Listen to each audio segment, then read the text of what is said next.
sorry, Ed, I want to come in the front door. Hey, if I happen to be coming from the other direction and want to go in the back door, now I have the choice. Nobody has forced me to go in the back door.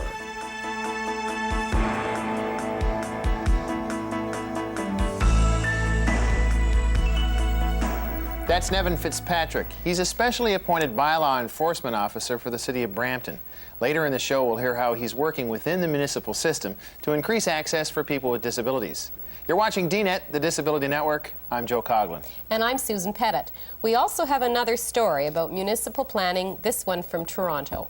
Conflicts sometimes arise between departments because they don't always communicate with each other. If that affects you as a disabled consumer, you may be able to help resolve the problem. We'll also take a look at the debate over integrated versus segregated education and how it's affecting deaf students in Saskatchewan. But first, here's this week's roundup of disability news. The Constitution was on everyone's mind this week as the continuing round of constitutional conferences brought key issues to the table. Last Friday's conference in Quebec unexpectedly shifted its focus from a debate on economic union to the concept of a social charter. The charter would embed social guarantees in the Constitution. DNet spoke with Yvonne Peters, coordinator for the Canadian Disability Rights Council, on her viewpoint of the Montreal Conference. Peters was concerned that what she heard were delegates advocating the entrenchment of social programs. What was really needed, she said, was the entrenchment of the right to such programs. Peters said, a right without a remedy is not a right. Peters also believes that redefining the Constitution brings a unique opportunity to be both creative and imaginative in entrenching social rights. Last week also brought a consultation between the federal government and disability organizations on the constitutional proposals. The meeting was held in Ottawa. Secretary of State Robert de Cotteret flew in representatives of disability organizations from across Canada for an open discussion of the federal proposals. Also on hand for the meeting, Bruce Halliday, chairman of the Parliamentary Committee on Human Rights and the Status of Disabled Persons. While the recent constitutional conferences have exposed some of the concerns Canadians have over Ottawa seeking to maintain and even increase its powers, that wasn't the case here. Most delegates affirmed their desire for a strong federal government to provide rights and services equally across the country. To William Cameron, Executive Director of the Neil Squire Foundation, there are areas of concern in the current round of federal proposals. The one amendment that they're recommending on cost-shared programs of allowing a province to opt out and still get the money. And I think that just tears apart the possibility of getting minimum national standards in terms of the necessary support needed to enhance independence for severely disabled. But if the message here was one of concern, and it was, the issue of losing more power to the provinces, de-evolution as it is called, was an issue that de Cotteret was familiar with. And the fear of devolution has to deal very much with the question of national standards. The desire for a strong federal government is a theme that's been recurring in many of the meetings I've attended, and obviously we'll be looking at that very carefully. And while the meeting provided an opportunity to consult with de Cotteret, it also gave the disabled community a better understanding of how Ottawa was meeting their concerns. If the future of Canada is on the drawing board today, then the future rights of disabled persons are being shaped at meetings such as this one. Angelo Nikias, who represents the Coalition of Provincial Organizations of the Handicapped, COPO, felt that it was important to convey that concern to government. The minister understood clearly the message, and as I said, the message is that we want to be included and that we want specific references to disability in the Constitution. When the Americans with Disabilities Act, the ADA, kicked in last month, there was an expectation that a flurry of lawsuits would be filed, and one of the first has been directed against the owners of the Empire State Building, one of New York City's most famous skyscrapers.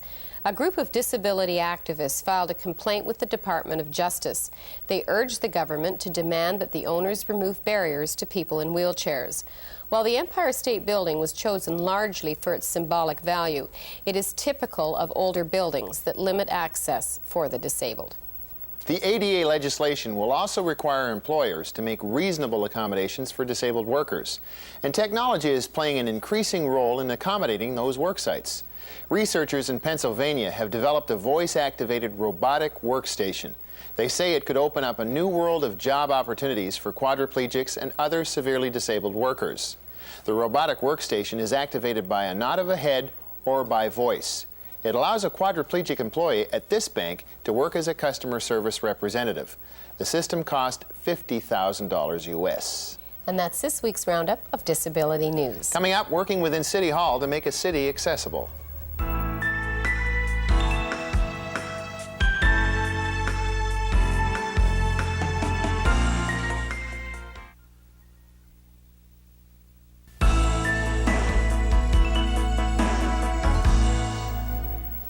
Building codes have been getting stricter in recent years, and people who create bylaws at the provincial and municipal levels are taking the needs of people with disabilities into account.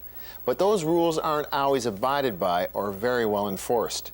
If you're disabled, one way of making sure the system works is to make your presence felt at City Hall.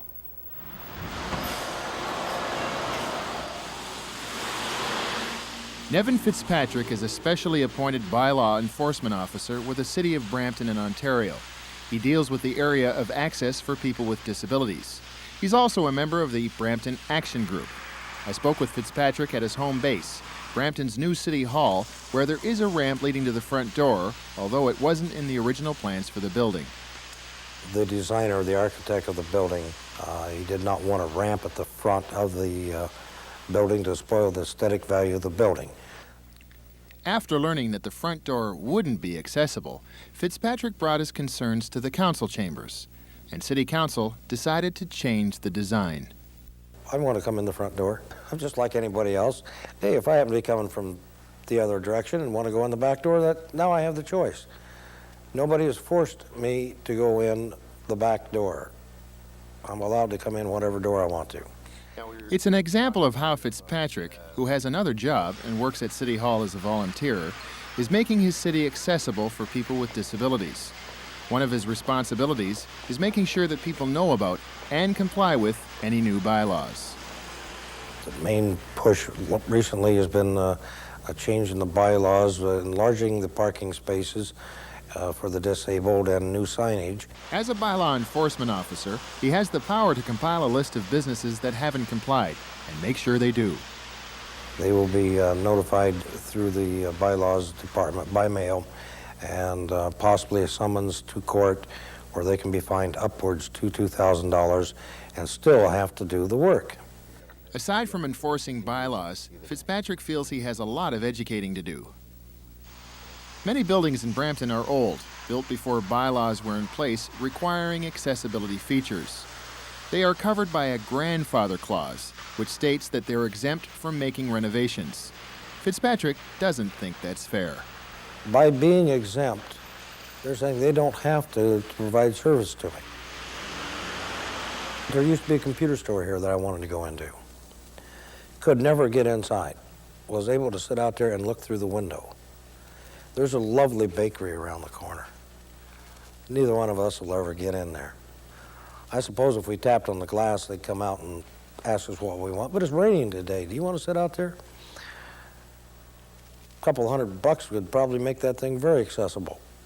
A couple of $100. Fitzpatrick says shop owners shouldn't just be looking at the expense side of the financial equation. He's contacted businesses in the city and pointed out that if they're not accessible, they're losing customers. And in some cases, businesses, I've said, look, I got money to spend. Get me in here so I can spend it. You need my business. I need your product. Some of the businesses that have been listening to Fitzpatrick are shopping malls, like Brampton City Centre and Shoppers World. Shoppers World was built before there were strict building codes, so they weren't obliged to make any renovations. I showed the manager where we needed access, ramps, curb cutouts, and he fully agreed. And it's in the budget to be done, but because of the recession, it's been deferred till next summer. But in the meantime, immediately after we finished talking, he had instructed his construction staff, maintenance staff, to put in cold patch ramps so that at least we still can get in and out. And the recession is a consideration for most businesses. But Fitzpatrick is confident that things can be worked out, even when renovations aren't required by law. Perhaps the answer would be to say to the people that are covered under this grandfather clause, okay, set down a plan that's financially feasible for you. Let's look at it, review it over a period of the next 5 years or 2 years or whatever to make this building totally accessible. Something that fits into their pocketbook without hurting the owner of the building, but allows the disabled to start using that facility.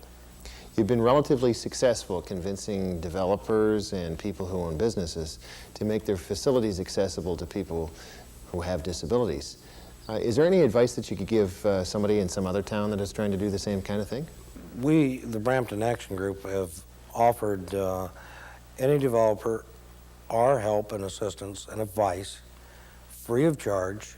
We're willing to sit down and go over the plans, talk with them, take them to places where similar installations exist, show them why they aren't accessible. It might be a good idea for other groups to get together and approach their city council and get the right to do this. A resolution in council says the Brampton Action Group has the right to sit down with planning people and look at plans. Their recommendations are generally listened to. That's why Fitzpatrick was able to get a ramp built at the front of the new City Hall. And that's why he's pleased when he recalls the opening day ceremonies. Probably the best day of my life. Watching a little lady, an elderly lady, go up the ramp, a kid with his bicycle, a mama with a stroller, and I'm sitting there saying, yeah, man, that's the way it's gotta be. That's what it's all about. That ramp has made City Hall people accessible. Fitzpatrick has declared that he's going to make Brampton the most accessible city in North America. We'd like to hear from anybody who set themselves a similar challenge and what they're doing about it. We'll give you our address at the end of the show. Coming up next on DNet, the debate over integrated and segregated education continues. In Saskatchewan, it's a debate that's affecting deaf students personally and tearing families apart.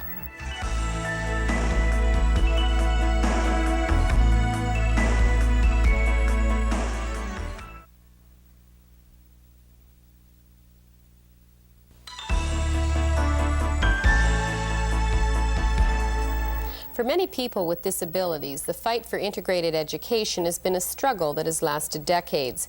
But now that the tide is turning towards integration, some people are asking that we slow down, that we always look at the human consequence of our actions. One group that doesn't embrace the concept of integration as wholeheartedly as others is the deaf community. They are divided on the issue. And when the R.J.D. Williams School for the Deaf in Saskatchewan closed last year, those feelings were brought to the surface. Paul Dieterich from CBC Saskatoon examines the effect that the closing had on the students.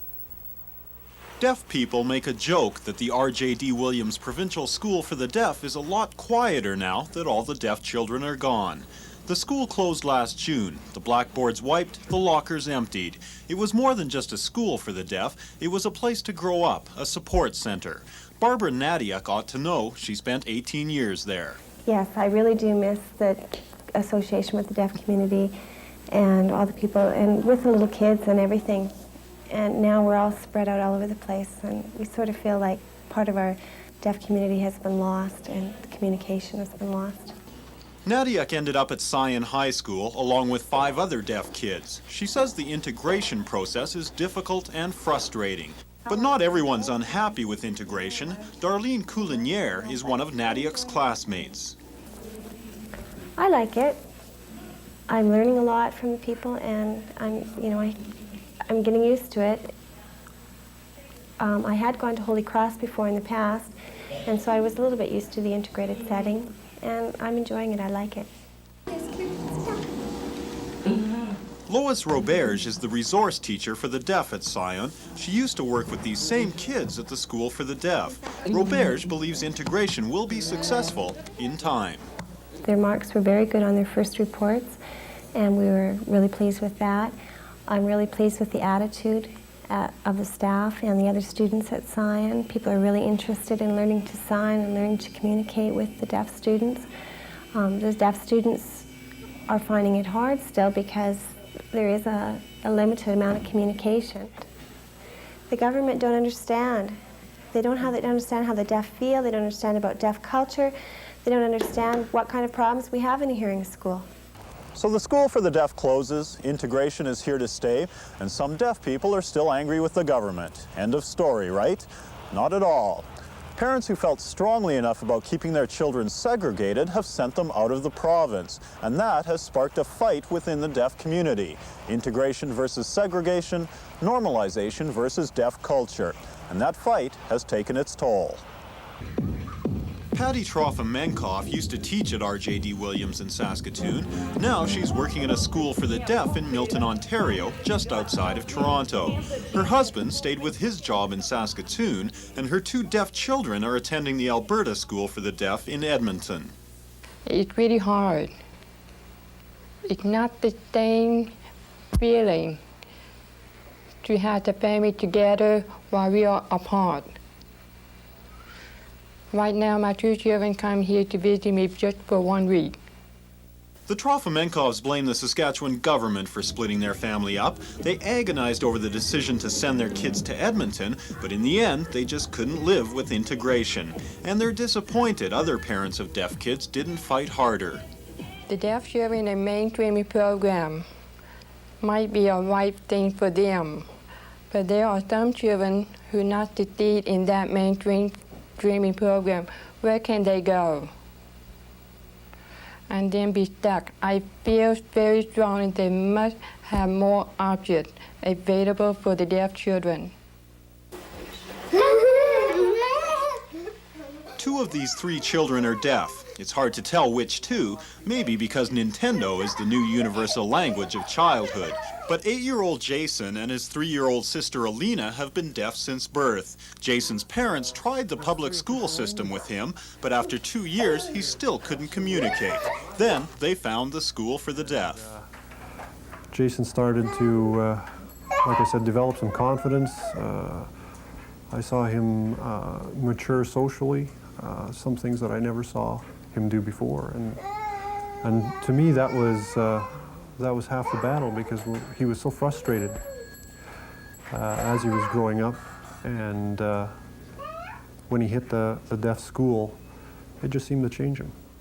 But Jason had to change again when the school closed, and his parents had a decision to make: segregation in Edmonton or integration in Saskatoon. When we took and we put him in the public school system, and we had made the decision to do that, yes, we did get some people that were saying to us that it was a mistake from the deaf community. Like Francophones and Aboriginals, some deaf people are very adamant about preserving their deaf culture and their special sign language. So adamant, in fact, that some parents of deaf children wouldn't talk to us about this story for fear they'd get angry phone calls from one side or the other. It's happened before. There's a lot of hard feelings out there. It's terrible to say, but that's exactly what has happened. There's so many people on so many issues with so many different ideas. But Saskatchewan Education says the deaf community has always been fragmented, even before the School for the Deaf closed. I believe that there has been a situation where members of the deaf community have divided into camps because they prefer one method or another. And then you bring in the political scene, and you bring in the public school and the separate school and the deaf school into that atmosphere. You've got a real mess, and that's unfortunate. That's for sure. Because it's the children that ultimately lose out. There are many views on the issue of integrated versus segregated education. At DNET, we'll keep an eye on how they're affecting people with disabilities. Coming up next, our second story about City Hall. Does the right hand always know what the left hand is doing?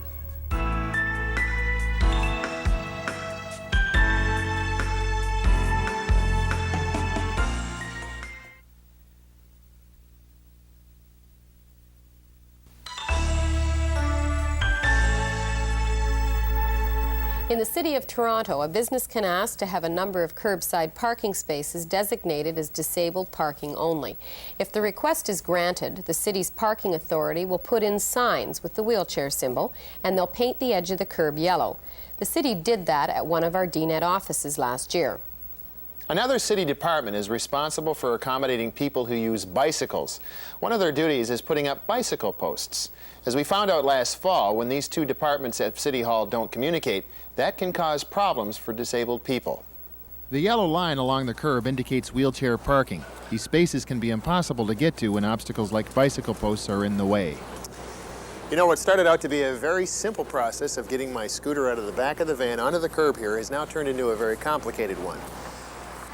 The thing is that the City of Toronto has blocked off the first 5 or 6 car spaces in front of this office building where we have our offices to accommodate people who have handicapped parking permits. Great idea. A little while ago, they put these bike lock racks in so people could lock their bikes up. And it's really kind of impeded our progress into this building because we can't get our scooters out of the vans. And if you have a wheelchair, either a normal wheelchair or a power wheelchair, and you have a side lift on your van, you can't get it out because you can't access the keys to open up the doors either at the front of your van or the back of your van because they're blocked. It's very, very difficult to get in behind here without really taking some chances on, well, I can't do it. Just can't do it. Couldn't even get close to the keys. So what's really interesting is that they've given us some parking spaces here, but then they've erected these barriers so we can't even use them effectively. Bad planning, probably no planning. Anyway, it's time to go to my meeting. See ya. I don't think anyone noticed that there was a parking zone. I think they figured this was a loading, unloading zone, and there were people unloading here, and there'd be plenty of space to get through. But since there's cars parked up here, I guess that's not possible. Daniel Egan is the City of Toronto's bicycle planner. We took our concerns to him regarding the bicycle posts. He was unaware that there was a conflict between his department's plans and those of the parking authority. Well, where can we, because I think we want a compromise situation. We don't want to get cyclists who are very important to our environment upset with us. So can we make a compromise here that we can both be happy? Yeah, no, I think there's no problem. We could find a place to put the racks. It's clear we need some more racks here. So you can leave that to us. We'll decide either we'll put them over here or a few more down here. But we'll find a place to relocate them. It's a pretty simple matter. I apologize for any inconvenience in the meantime. Well, we're creatures of compromise. So. It's a learning experience for us too, I guess. Okay. Since we taped that interview, the city has removed the bike posts. They'll be relocated in a more appropriate location in the spring. And finally, as we mentioned last week, DNET needs your help. Federal government funding for the program runs out in 6 weeks. Our efforts to have the show refunded by Ottawa would be greatly strengthened if you would send us a letter or fax telling us why DNET should continue to serve people with disabilities, their friends and supporters. Here are some of the faxes we received last week. Ellen Christ of Calgary wrote, I suggest programs which foster understanding are a basic step towards achieving the goal of integration, and reaching people quickly via television is an expedient way of getting information to the public.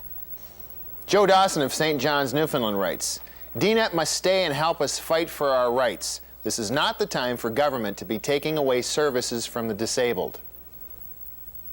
And Deanie Page from Port Perry, Ontario says, please do whatever you can to keep this program on the air. And Pamela Spindler of Rose Bay in Nova Scotia is one of our non-disabled viewers. She writes, I know of no other programming so easily accessible as yours. I share the same concerns about the topics your program covered today and every Saturday. Keep your letters and faxes coming. We'll pass on your messages of support to the government departments that are looking at our request. Our address and fax number are coming up in a moment. And thanks for your help. That's our show for today. I'm Susan Pettit. And I'm Joe Coughlin. We'll see you again in 3 weeks after the Winter Olympics. Here's our address, the Disability Network, CBC, Box 500, Station A, Toronto, M5W 1E6. That's the Disability Network, CBC, Box 500, Station A, Toronto, M5W 1E6. Our fax number is 416-975-5636.